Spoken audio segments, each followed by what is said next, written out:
इसको निकाल देते अपने राज्य से, क्यों? इसको छोड़ क्यों दिया? वो फिर भक्ति माता ने एक बात और कही, अरे राजा ने छोड़ दिया तो भगवान ने क्यों इसकी स्थापना की? तो नारद जी ने कहा, भक्ति जी, कलयुग को इसलिए छोड़ दिया गया कि दूसरे युगों में, सतयुग में ध्यान करने से परमात्मा मिलता है या नहीं मिलेगा कोई नहीं कह सकता। त्रेता में यज्ञ करने से भगवान मिलता है, मिलेगा कि नहीं मिलेगा ये भी पक्का नहीं। द्वापर में पूजा करने से वो राजी होता है, पूजा में 32 अपराध होते हैं। आप बताइए क्यों साहब, कितने अपराध? आप जो ठाकुर जी की पूजा करती हो, मंदिर में जाने के 32 अपराध। अब उन अपराधों से बचो जब पूजा का फल मिले। तो नारद जी कह रहे हैं, सतयुग में ध्यान से भगवान मिलते थे, त्रेता में यज्ञ से, द्वापर में सेवा पूजा से। ओ हे देवी, कलयुग को इसलिए छोड़ दिया गया कि कलयुग में परमात्मा सिर्फ नाम संकीर्तन से मिल जाता है। श्री राधा यत् फलम नास्ति तपसा न योगेन समाधिना तत्फलं लभते सम्यक् कलौ केशव। यत् फलं नास्ति तपसा न योगेन समाधिना तत्फलं लभते सम्यक् कलौ केशव। हे देवी, इस युग को इसलिए छोड़ दिया कि इसमें दोष तो बहुत है, मगर इसमें एक गुण है। कौन सा गुण? इस युग में जो नाम का आश्रय लेगा उसके कल्याण में कोई संदेह। श्री राधा राधा रे, बोलिए एक बार प्रेम से,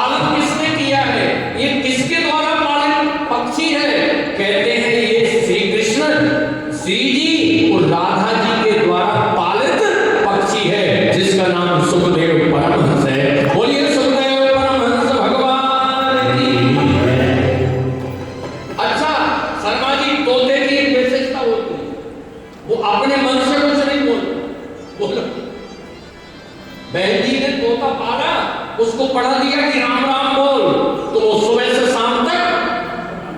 शर्मा जी ने पढ़ा दिया द्रौपदी को कृष्ण कृष्ण बोल, तो सुबह से शाम तक अलग से कुछ नहीं बोलता। इसका अर्थ क्या है? सुखदेव का जो ज्ञान है वो परंपरागत ज्ञान, अपने मन का ज्ञान, मनमुखी ज्ञान नहीं है, ये ज्ञान गुरुमुखी है। बोलिए भक्तवत्सल भगवान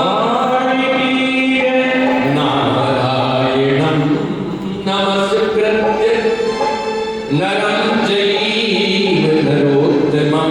पहले गुरु जी को प्रणाम किया, यम प्रवजंत मनवेद ममेत कृत्यम। इसके बाद भगवान को प्रणाम कर रहे हैं, नारायणं नमस्कृत्य नरं चैव नरोत्तमं देवीं सरस्वतीं व्यासं ततो जयमुदीरये। अब उन्होंने नारायण को प्रणाम किया है। नारायणं नमस्कृत, नारायण को प्रणाम किया और नर को प्रणाम किया। देखो, फिर सरस्वती जी को प्रणाम किया, देवीं सरस्वतीं व्यासं। फिर भगवान व्यास को प्रणाम किया। ये प्रणाम करने की, ये जो महाभारत के अंतिम में, द्वापर के अंत में जो भागवत का लेखन किया गया है, ये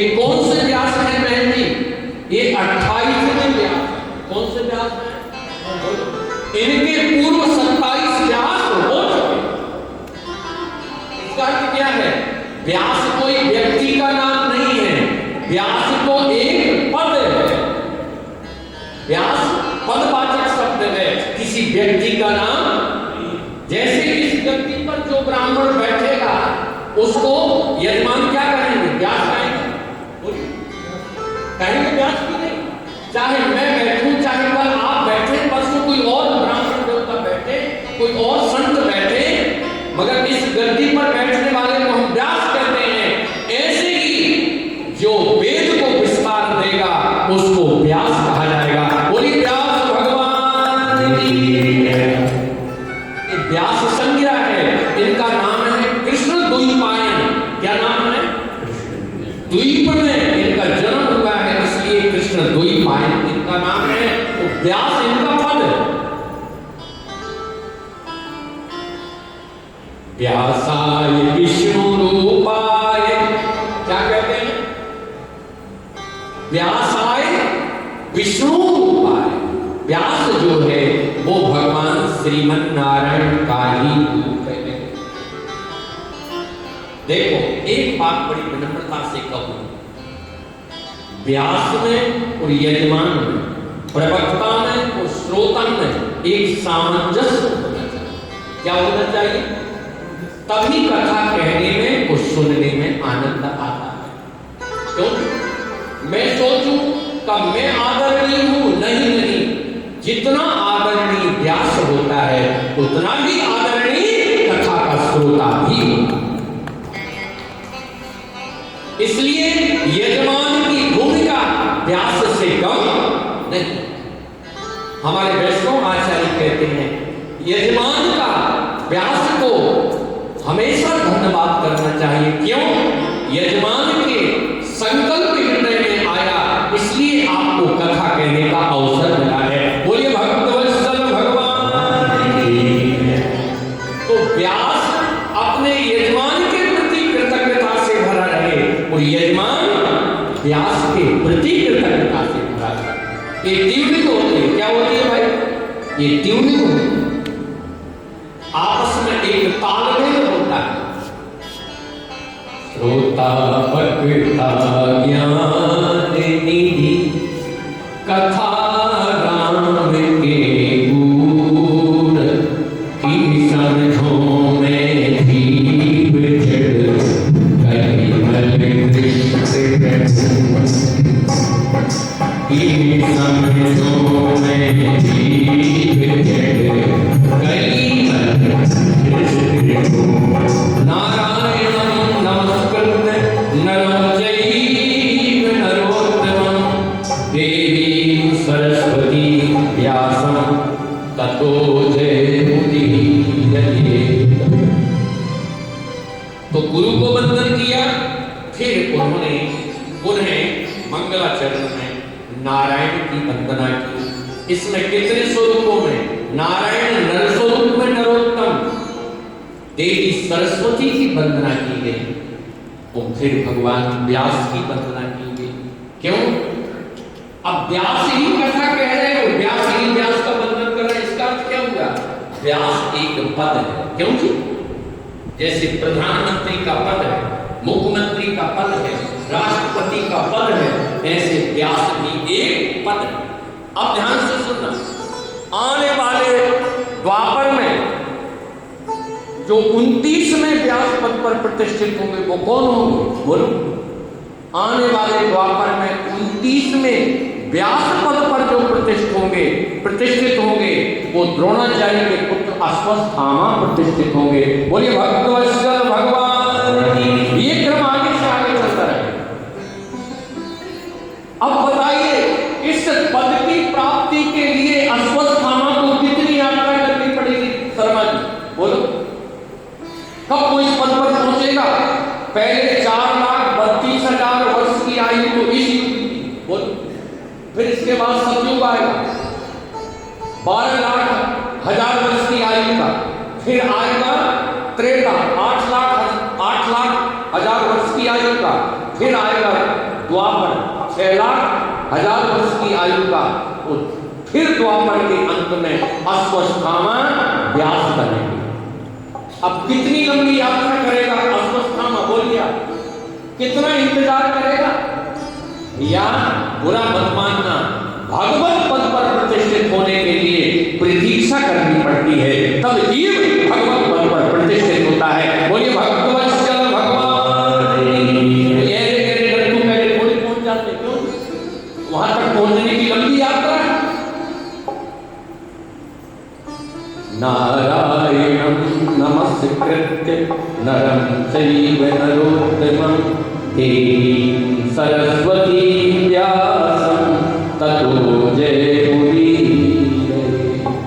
देखो, व्यास जी ने 17 पुराणों की रचना की और एक पंचम वेद के रूप में महाभारत को रचा। ये महाभारत क्या है? ये 5वां वेद है। इसमें 1 लाख मंत्र हैं। इससे बड़ा कोई भी इतिहास नहीं है इस भारतवर्ष में। महाभारत से बड़ा ग्रंथ नहीं है। 1 लाख मंत्रों का एक ग्रंथ रचा भगवान वेद व्यास ने, फिर भी उनके हृदय में प्रसन्नता नहीं। कहते हैं भगवान वेद व्यास सरस्वती माता के तट पर खिन्न बैठे हुए थे, उदास बैठे हुए थे, और उदासी के क्षणों में उनको भगवान के एक रूप देवर्षि नारद जी की याद आई। नारद जी की याद आई तो याद आते ही क्या देख रहे हैं? सामने से बीना बजाते हुए देवर्षि नारद पधार रहे हैं। श्रीमन्नारायण श्रीमन्नारायण श्रीमन्नारायण नारायण नारायण। गाइए भाव से नारायण श्रीमन्नारायण श्रीमन्नारायण नारायण नारायण श्रीमन्नारायण